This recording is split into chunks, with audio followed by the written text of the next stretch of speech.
This is the resume topic for Step 2, Create Your Job Search Portfolio. This presentation will guide you through creating a resume that gets you results. Getting results from a resume means that you are getting phone screening interviews, phone or online interviews, and face-to-face interviews. Online interviews are much more common today, so you need to be prepared. Let's get started with an introduction and a definition of the purpose for your resume. The purpose of your resume is to get you an interview. While your resume is about you, your audience is the company with the job you are applying for. This is not the time to list your complete work history. It is an opportunity to showcase how your skills, talent, and experience make you a great candidate for their job. We will walk you through some common reasons that resumes are rejected. We'll show you how to use the standard chronological resume format and the 5 important sections for your resume. We'll also walk you through creating a list of references to use if requested. Finally, we talk about how to address time gaps on your resume and how to improve your odds for getting your resume past the ATS, that's Applicant Tracking Software that companies use today. Recruiters and hiring managers often spend less than 1 minute per resume when they are sorting for the Yes pile. The Yes pile contains the resumes of the people they want to interview in person or by phone. That's where you want to be. If you don't make it into the Yes pile, you won't get a call. Remember, most hiring managers want to see 5 or 6 qualified candidate resumes. Being clear about your skills, experience, and accomplishments is the most important thing you can do to get that interview. Your goal is to show a prospective employer how your skills and background fits what they are looking for. In this session, we will help you use your list of accomplishments and PAR statements for your resume. Remember, PAR statements are simply a way of stating your accomplishments in terms of how they benefited the company you are working for. Recognize your worth and don't inflate, invent, or exaggerate your skills or experience. If it is discovered, your chances of recovering will be very poor. On the next slide, we'll review the most common reasons candidate resumes are rejected. The most common reason for a resume to be rejected is that the candidate's skills don't match the job requirements. Make certain to use the same or similar terminology in describing your skills as the employer uses in their job description. Why? Many companies use inexperienced resume reviewers and/or computer programs to sort through the volume of applicants for a job opening. The recruiter or hiring manager only sees those resumes that make the first cut. The resume reviewer may not be familiar with the terminology you are using and mistakenly think there is not a good skills match. Simply stating what your duties and assignments were at previous employers does not give the recruiter any clues to your credibility as a worker. Your job duties may be the same as hundreds of other applicants, so you won't stand out. By including content from your PAR and accomplishment statements, you set yourself apart and help the recruiter see how you might fit in. Never put any information on your resume that is not relevant to the job or the industry you are aiming for. Your hobbies or other interests are not going to get you an interview, and they may eliminate you. For example, putting political, religious, or lifestyle information on your resume can give the impression that you might be a disruptive influence on the job. Don't waste resume real estate on information unrelated to the job. A recruiter often reviews 50 to 100 resumes in order to send 5 to 10 resumes to a hiring manager for their consideration. If your resume needs a lot of rewriting to correct grammar, spelling, or punctuation, it has a high probability of being passed over. Make your resume easy on the eye. Recruiters and hiring managers have to review many resumes. It can be quite tiring. If your resume is hard to read, it will usually go into the maybe or no piles, and that means you won't get an interview. What makes a resume easy to read? It uses standard margins and standard fonts in 12-point. There are no pictures or graphics. There are no unusual or fancy characters that might not translate into the .text file format. Bolding, underlining, and italics are used sparingly and just to highlight something really important. The resume has no spelling or grammar errors, and punctuation is correct. These may seem like small things. However, they can make the difference for your resume to end up in the yes pile for an interview. It's worth the effort to check and recheck your resume for readability. Chronological resumes are preferred for most positions below the top executive level. Using any other format will cause the resume reviewer to work harder. It's easier for them to just disqualify you. Aim for 1 or 2 pages for your resume. Employers and recruiters will get an idea of who you are in 2 pages. If you need more pages, consider doing a full resume that is available on request, but use a 2-page summary resume to apply for jobs. For your work history, put the employer, your title, a brief summary of your job, and the dates of employment. You can use just the years of employment to cover any short-term gaps. List your jobs in reverse order with your most recent job first. Recruiters and employers also look at how long you generally stay at a company. 3 to 5 years is good when you are getting started in your career. As you become more experienced, it is best if you stay 5 or more years. Chronological resumes do show gaps. We'll show you how to cover gaps later in this session.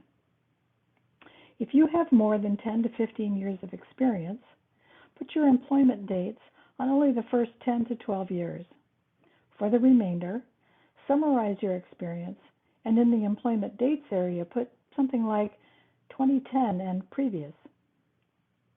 Focus on the last 10 to 15 years of your work history. Experience older than that is usually not considered current or relevant.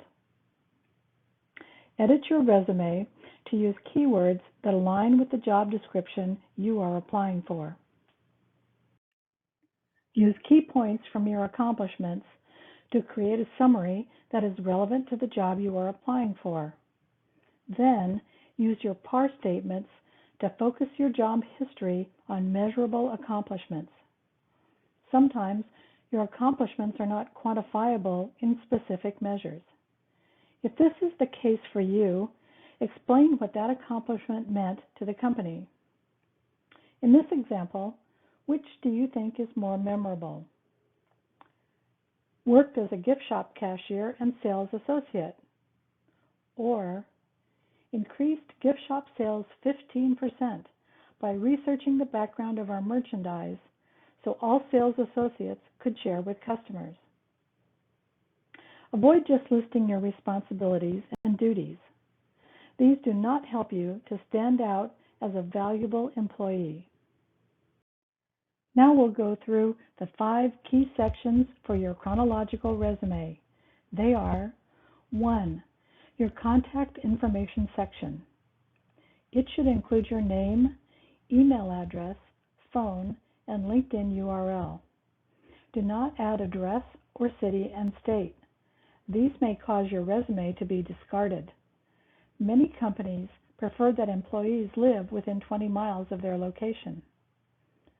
2. A brief summary that highlights the skills you have that meet the job's requirements. It's a short paragraph designed to keep the reader reading. 3. A keyword section that matches as many of your keyword skills with the keywords from the job description and requirements. 4. An employment history listing in reverse chronological order, most recent job first, your employment. Use quantified PAR-style bullet items for this section. Look at the job description to give you a roadmap for how to frame your PAR statements into powerful resume bullets. 5. A listing of your education. This includes degrees, courses, certificates, and certifications. No need to list the year you received your degree unless you are a new grad. The institution and degree or certificate are sufficient. Now let's look at these sections in more detail. The top 1/3 of your resume is prime real estate. You must capture the interest of the reader, so keep your contact information readable and compact. You want to use as much of the top 1/3 to engage and build interest. Keep your contact information simple. Use a maximum of 3 lines and do not double space. List your name, professional email address, and phone number. Candidates are rarely contacted by mail today, so omit your mailing address. Also, addresses and zip codes can be used to disqualify you for being out of the local area. Make a professional email for your job search. For example, your full name at yourisp.com. Do not use cute names. This could make you appear unprofessional. Call it whatever you like, summary, objective, or qualifications. What is important is that you use as much of the first 1/3 of the first page of your resume to catch the recruiter or hiring manager's interest in what you can bring to their company. In less than 10 seconds, recruiters and hiring managers will make up their minds about whether to keep reading your resume. With a summary statement that speaks to the job they are hiring for, you optimize the opportunity for them to keep reading. Here's a formula for writing a good summary. Start with your elevator speech or networking bio. Create 3 to 4 sentences max that state your title and level of experience, specialties, and a big picture statement of your accomplishments or skills. For example, experienced customer service representative with a background in insurance, retail, and medical industries. Proven ability to handle customer issues quickly and effectively within company guidelines. Easily able to manage large volumes of incoming calls across a wide range of customer needs using standard customer service software as well as proprietary processes. Customize your summary so it is really clear that your skills and experience match what the hiring manager is looking for. Here's another example of a summary statement. I'm a mechanical engineering major with expertise in CAD programs. I'm experienced in communicating with customers and working effectively in large and small teams to complete projects that meet customer requirements on time with superior quality. The summary of qualification statement differs from an objective statement in that it is focused on the skills an applicant has developed rather than on their goal for a specific position. Focus should be on what you can do for the employer based on your history rather than on what you want as your objective. The content of your summary is more important than what word you use for the heading. This is your first and sometimes only chance to generate interest in yourself. Don't waste it. If you're unclear and or unsure of what job you want, you are wasting the most valuable space on your resume. If your resume screams, "I'll take anything," you can be sure you will not be getting any calls back. With so many candidates, Employers are looking for candidates with a clear idea of the work they want to do, the skills to do it, and an interest in bringing their best to the company. This is the same summary, but done as a bulleted list. The textual style is more commonly used. However, bullets are acceptable if the text summary doesn't fit your background. We've used bullets to list a summary of our expertise. With both the text and bulleted styles, use keywords from your accomplishments and PARs to build your summary. A keyword section will help draw the reader's attention to your special skills and experience. Pack this section with as many keywords you have that match the job description keywords.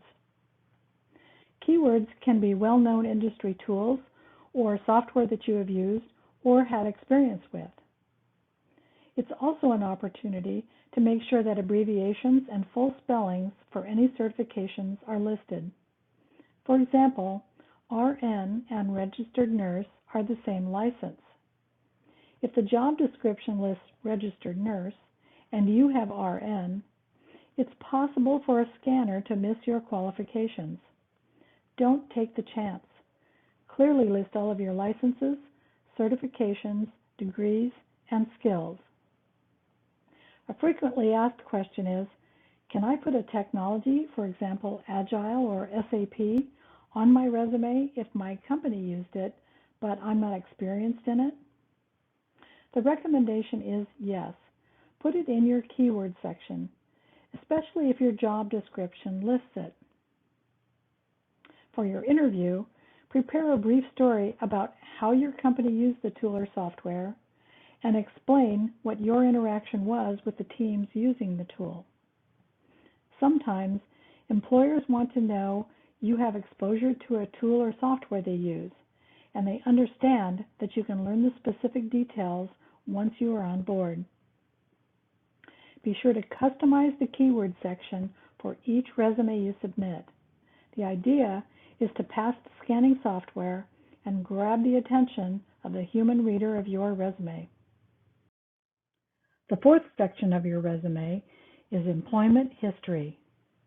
Be honest, and don't inflate or undervalue your experience. Use former work colleagues, supervisors, and professional association members as a sounding board for your accomplishments. Avoid listing your previous job descriptions and duties instead of accomplishments, because this does not show the resume reader the impact of what you did for that company. Remember, they kept you as an employee for a good business reason. What was it? That is what you need to communicate to the recruiter or hiring manager. It's also important to state the value of your accomplishments to your previous employer. This might be in money, time savings, cost savings, increased customer retention, or improved employee morale. If your accomplishment doesn't have a hard measure that you can quantify, use a soft measure and describe the meaning or impact of your contribution. Be consistent. Show where your experience matches with the employer's needs. Make sure that you choose and reward your PARs and accomplishments to fit neatly with the job description and requirements. Take the time to create a short story for each of your resume bullets. This will help you appreciate your contributions to your employers, and it's also a memorable way to talk about your experience in an interview. On the next slide, we'll show you how to use the S.O.A.R format to create your stories. Your work experience becomes memorable to a prospective employer when you tell a story illustrating your contribution. Here's an example. The work experience bullet was retained a key customer by working directly with them to solve a delivery issue. The story behind that is, a customer was unhappy that we were late delivering the product they ordered. I contacted them directly and found they needed part of their order immediately, but could wait for the complete order. We shipped them what they needed, and followed up with the rest of the order in 2 weeks. This kept them from having to pay a penalty to their customer. The S.O.A.R format is an easy way for you to craft a story from your PAR statements. S.O.A.R is an acronym for Situation, Obstacle, Action, Result. Situation. Set the stage for your story. In the story in our slide, the situation is that our customer is unhappy with us. Obstacle. We are late delivering our customer's order, and this is what is making them unhappy. Ultimately, if we don't resolve this issue, our customer loses trust with us. They may even leave and take their business elsewhere. We have an opportunity and a responsibility to try to resolve this obstacle for their company and ours. Action. Now we get to show what action we took. In the story, the candidate took the initiative to contact the customer directly and work with them for a resolution. The customer had an immediate need for part of their order because they had a customer waiting for them to deliver a product or service. Result? This candidate's initiative and willingness to work with the customer toward an acceptable solution created a win-win situation from a potential loss of client goodwill. Use the S.O.A.R format to write stories for your resume work history bullets to help you better appreciate your value as an employee. Don't put your stories on your resume. Review them before your interview. It's very important to quantify your accomplishments. In fact, if you can't quantify an accomplishment, you should consider whether you have listed a task or a responsibility instead of an accomplishment. There are several ways to quantify an accomplishment. Common ones are saving time or money, streamlining processes to increase efficiency and productivity, or to produce less waste or rejection, improving sales, product quality, morale, or customer satisfaction. You can see that not all of these common ways of quantifying an accomplishment will have a money or percentage number. For example, improving company morale can affect productivity and make a more harmonious and desirable workplace. If quantifying your accomplishment doesn't have a dollar or percentage value, explain what that accomplishment meant to the company. For example, improved employee morale significantly by reducing the backlog of reimbursements. The fifth section of your resume is education and training. Put your education and training in reverse order, most recent first.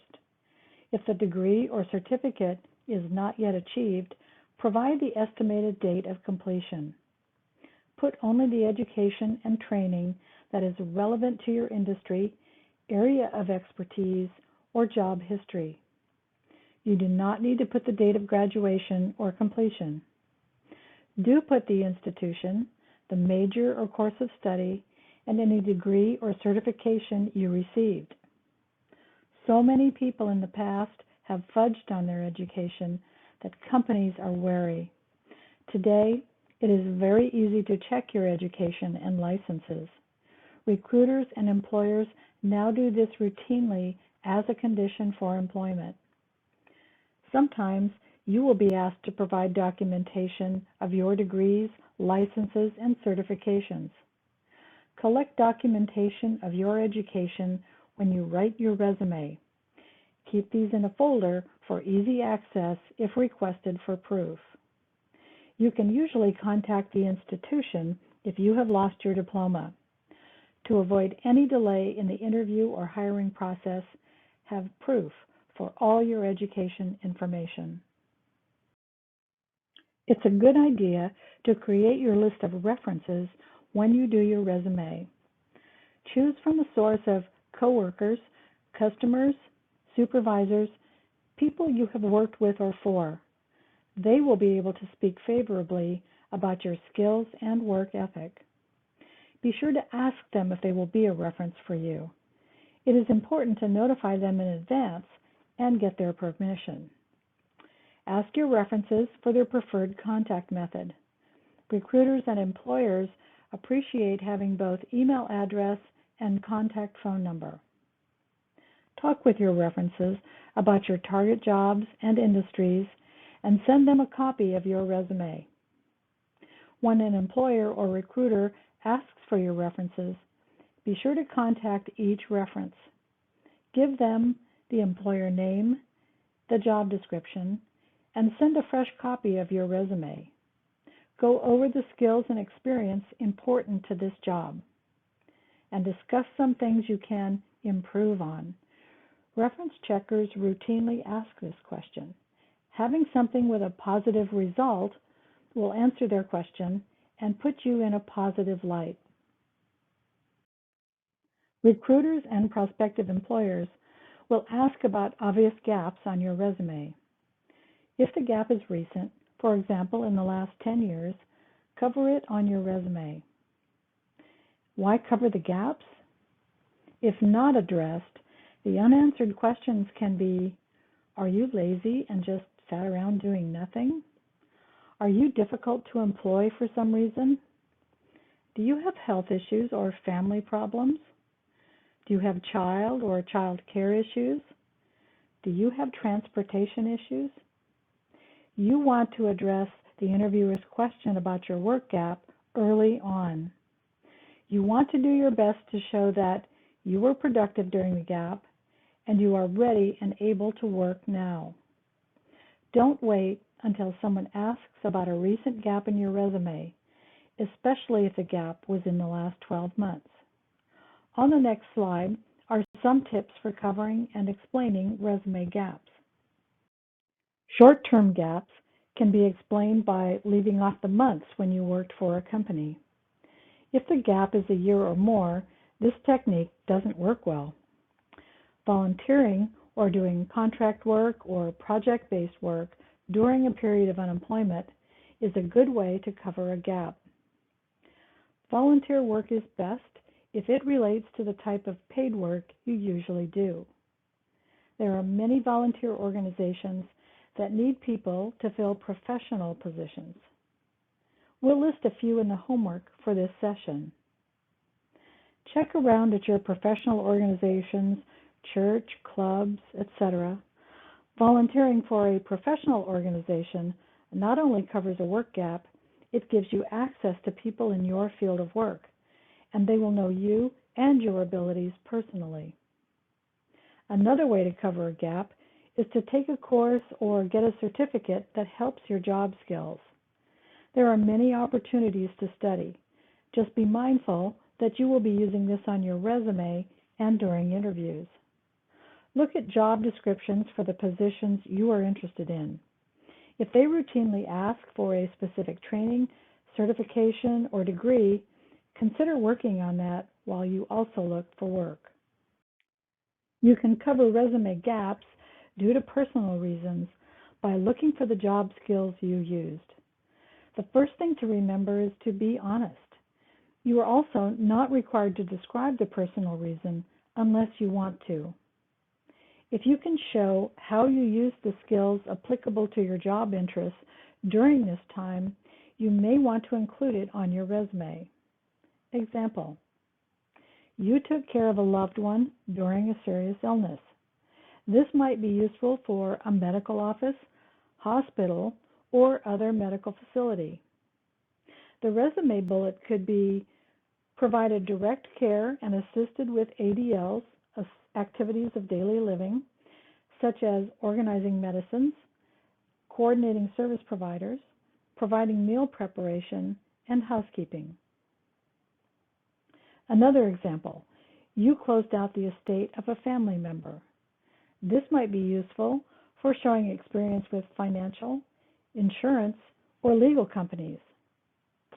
The resume bullet could be worked with financial institutions, the government, insurance companies, and lawyers to coordinate the legal disposition of this estate.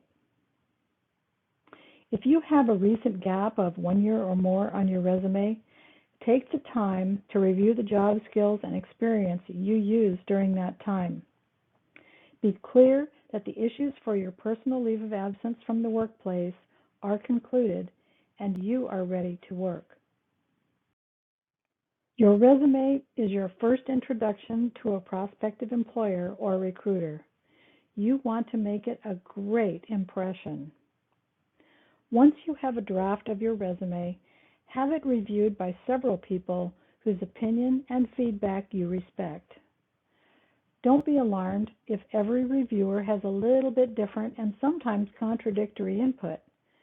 Just read their reviews and decide which suggestions you'd like to use.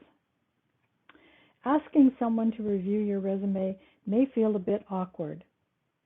Keep in mind that their feedback is not a personal attack on you. So solicit their opinions with an open mind, knowing that you have the final say on what goes into your resume. Also, recruiters may ask if they can rework your resume. If you trust the recruiter, use your own judgment here, let them do it. Just ask for them to send you a copy of the version they send to any prospective employers. You want to have the same resume in front of you that a phone or in-person interviewer has. Recruiters usually ask to rewrite to conform to their employer client's format, or sometimes to highlight something about you that they know the employer is very interested in. Use free resume review software. It will check important things such as your spelling, grammar, overuse of words, and missing measurable results. Let's talk about the resume scanning software so many companies use today. Applicant tracking software, ATS, is used routinely by employers to scan resumes submitted through their website. The purpose of the ATS is not to qualify you. It is to weed out as many resumes as possible from consideration, so that the human reviewer has an easier task. Unfortunately, ATS scanners are not humans, so they don't make value judgments. They only score how your resume matches with the company's job description. A second problem is that the ATS scanners often stop scanning when they encounter an unrecognizable font, character, or image. Always use a standard font. Do not use special characters, and avoid images on your resume. To check your resume against what an ATS will see, save your resume as a .text file. Print it out. Look for any characters that don't look the same as your MS Word version. Finally, make a list of the keywords in the job description you're applying for. Do a visual keyword search on your .text resume version and see how many of the job keywords are used and how often. The more keywords and the more often they appear, the higher your ATS score will be. Caution: overusing the same keyword makes boring reading for the human who gets to your resume, so use good judgment with your keywords. Now, go to the homework for this session and complete the exercises. Update your resume and bring your questions to the virtual resume workshop. Let's talk about the resume scanning software so many companies use today. Applicant tracking software, ATS, is used routinely by employers to scan resumes submitted through their website. The purpose of the ATS is not to qualify you. It is to weed out as many resumes as possible from consideration, so that the human reviewer has an easier task. Unfortunately, ATS scanners are not humans, so they don't make value judgments. They only score how your resume matches with the company's job description. A second problem is that the ATS scanners often stop scanning when they encounter an unrecognizable font, character, or image. Always use a standard font. Do not use special characters, and avoid images on your resume. To check your resume against what an ATS will see, save your resume as a .text file. Print it out. Look for any characters that don't look the same as your MS Word version. Finally, make a list of the keywords in the job description you are applying for. Do a visual keyword search on your .text resume version and see how many of the job keywords are used and how often. The more keywords and the more often they appear, the higher your ATS score will be. Caution: overusing the same keyword makes boring reading for the human who gets to your resume, so use good judgment with your keywords. Now, go to the homework for this session and complete the exercises. Update your resume and bring your questions to the virtual resume workshop.